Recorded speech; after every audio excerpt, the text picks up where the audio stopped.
ዛሬ ተሞክሮ የማይታወቅ ኮረዝ ላይ ስንሰራ ነው የቀይ ጤፍ ማለት ነው እላችኋለሁ። በጥሞና ተከታተሉ።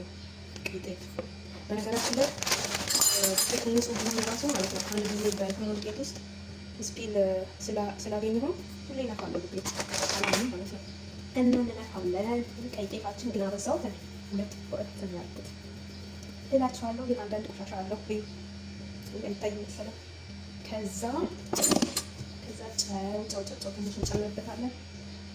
ሼፍ ስታይል ይባላል ይሄ ጨው ትንሽ።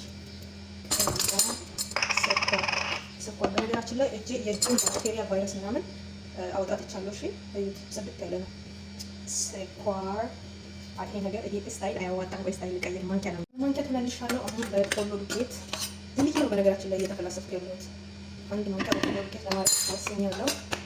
ከዛ ወተት አንድ ማንኪያ ወተት ፓውደር ማለት ነው። የወተት ዱቄት ነው። ከዛ በራዝ ነው እኔ ስለሆነ የምንለው እንዴት ማድረግ ይሰራል። ይህን ጥቁር አዝሙድ በነገራችን ላይ ከኢትዮጵያ ነው ያመጣሁት። ሽታው እንዴት አባቱ ደስ እንደሚል በይት። በጣም ኃይለኛ ነው እና እንደነገርኳችሁ ድጋሚ እንዳትንጫጩ እጄን ታደርጋለሁ በስነ ስርዓት። እሺ ካካኦ ፓውደር ልጠቀም ነው። አንድ ላርግ አንድ ካካኦ ፓውደር። ምን ቀረኝ አሁን ማውቃት እንጀምራለን። ድጋሚ ኋላ አስነካም። ያው እጄ ንጹህ ስለሆነ ከራሴ ጋር ተማክሬ ማለት ነው ትንሽ ዘይት እጄ ላይ ማድረግ እንዳለብኝ እዩት። የኬክ ዱቄት እንትን አይመስልም? ይሄ ቸኮሌት ኬክ ትንሽ ይዤ መጥቻለሁ። ትንሽ እጄ ላይ እጄን እንዳይለው